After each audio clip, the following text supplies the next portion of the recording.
Welcome back, everybody.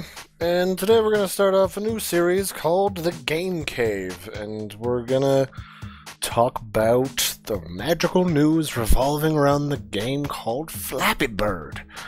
And up until, last week, I had seen pictures of the game, but I didn't know very much about it. And then all of a sudden, the game is exploding, and its creator is taking the game down because it's not very healthy for his social life, and there's swirling information about legal problems and how much money the game is making, supposedly 50 grand a day, in ad revenue, and I just thought I'd weigh in and talk about that and show some of the interesting games that have sort of cropped up in wake of Flappy Bird.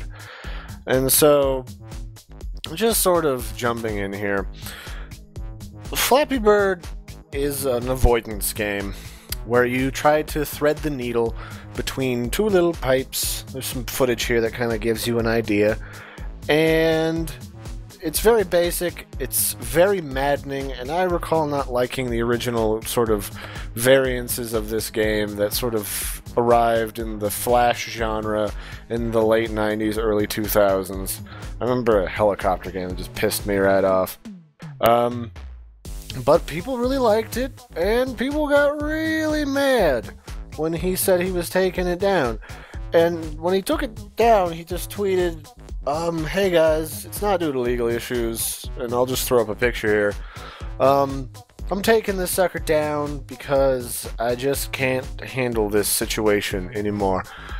The game looks like it's from Mario, I'll be honest, but if you compare it directly, it's inspired by. I wouldn't say that there's any grounds to say that there was legal problems, even if you don't buy his reasoning behind taking it down. But one thing I can say for certain is that, to some extent, people in the Gameverse are not the nicest folks, especially when it comes to apps in the App Store. And I've worked on apps, app designs. My day job is a graphic designer, UX designer. People can be downright assholes on the internet. I think we all know that. And if you don't have a thick skin, dealing with people in general can really just be a soul-crushing experience. And if you don't deal with people well and you're suddenly thrust out into the spotlight, this small nuisance suddenly turns into an avalanche of hate that you just don't know how to handle. And I'm a person who in the past has fixated on one negative comment on a project that's going smoothly, smooth as butter. So I can understand that, and you take a step back and you evaluate your behavior and you get over it and you move on. But no matter what his reasoning, it's down. He's clearly got enough money to hopefully live decently. He comes from Vietnam. Vietnam itself, from what I've read, can be a nasty place for video game obsessed and video game related crimes. And I also found a weird article that said the creator Dong Nguyen, or however you pronounce his last name, had killed himself. And I just don't believe that, considering the sources are not exactly super reputable. But clearly there's enough violence and crime in that area to validate some concern for his safety. But moving right along, in lieu of Flappy Bird, some different games have sort of cropped up, and some folks have actually done an indie game jam called the Flappy Jam. And I'll just throw that up on the screen for you. The Flappy Jam, you make a game, it's an infinite scroller. It's not required, but it's recommended. You can use inspired art assets from other games, but you can't just rip them off. And you must make it really hard, almost unplayable. It's gotta make people mad. But you get frustrated, but you somehow want to keep playing. So, the first one that you kind of get exposed to is there's this dumbed down, Flappy wrecked, is what they call it, game. It's very minimalist. You're a square. The obstacles are squares. It's really freaking difficult. I suck at this particular iteration. And it's for free. I'll put a link to the Flappy Jam in the description, of course, and you can take a look at it here. So, why make a game jam for this? Well, I don't think the guy really needs the help. I don't think he cares. The sort of overflowing of bullshit that kind of flew towards his face is not something you can really say, like, is from game developers, just really weird, obnoxious fans, per se, or just people who don't like the game and got overly mad for some reason because it's the internet. The game jam simply says, why are we jamming? Well, the whole idea is indie gaming is a very supportive, very helpful, fun-loving, very, lovey-dovey sort of community, at least for what they're trying to portray it as, and they want to help each other out, and this is sort of like this support for this game developer, like, hey buddy, it sucks, but it gets better. Here's a bunch of games that were inspired by you. Another game that I enjoyed, that I actually got to run properly, was called Flappy Doog, and obviously it's the Flappy Bird game, but with Doog meme. And this one's actually pretty easy. Off screen I got to 23, I can't get over 23, so you can beat me on that. It's a really nice port, it's clearly mostly ripped from the original Flappy game, but obviously lots of clones have sort of cropped up in the meantime. You've also got my an absolute favorite. It's actually a game all on its own. I wouldn't even acknowledge its relation to Flappy Bird necessarily. It's called Ninja Flop by Slap My Bitsa.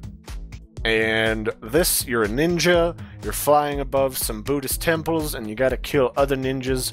Your jump is this ninja stab, and you gotta jump as they try to murgle you, and you stab them back. And that's how you get points. You stab the other ninjas, and you avoid giant murgly shurikens, and you try to last as long as possible. This one, I think you guys, whoever made this, put that on the App Store, get all the bacon. Necessarily, I could definitely say that to a lot of them. One of the last ones that I found was like some crazy Swiss Alps, like Ricola ad type stuff by AD Leet, and it's this little chick, she just flops up and down in the air, and the pipes, as you can see, they just say, this is definitely not a Mario pipe. And you're just like, tee-hee, that's a really lazy jab. I love it.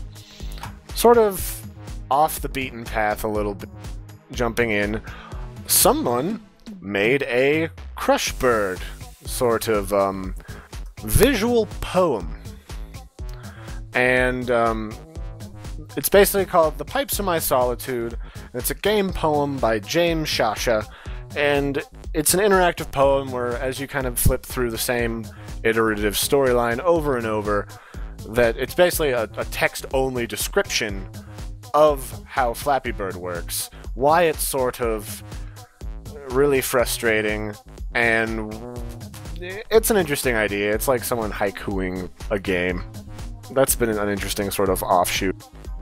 You've also got the Flappy Bird Learn to Type game, Type Wizard or whatever, and it sounds really annoying. But honestly, compared to the actual Flappy Bird game, which I cannot play like any of the Flash ports at all because they don't like my computer apparently, like the spacebar gets spazzy.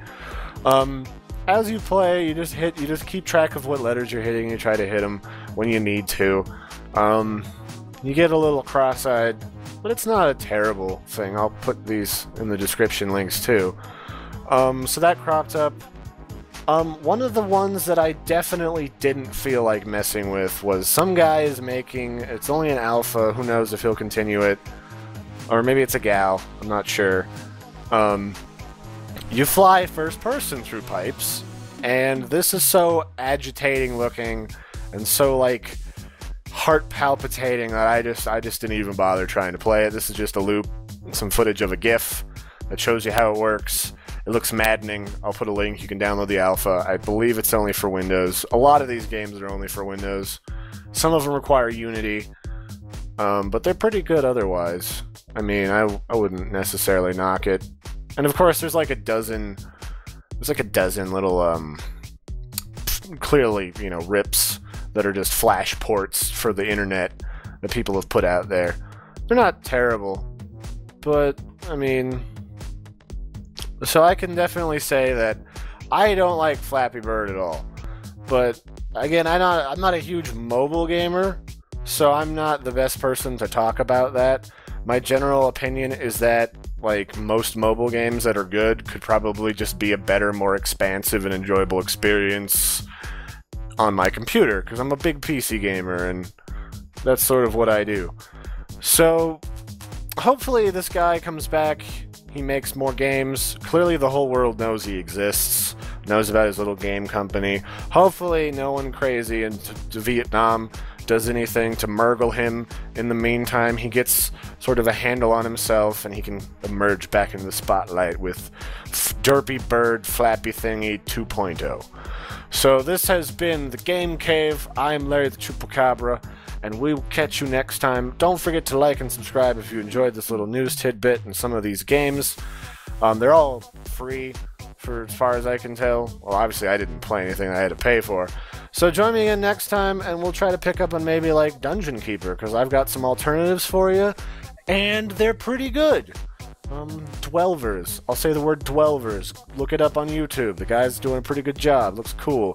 It's like Dungeon Keeper sequel that should have been, but wasn't, because EA's like, I'm gonna milk you like a cow for money. Ta-ta!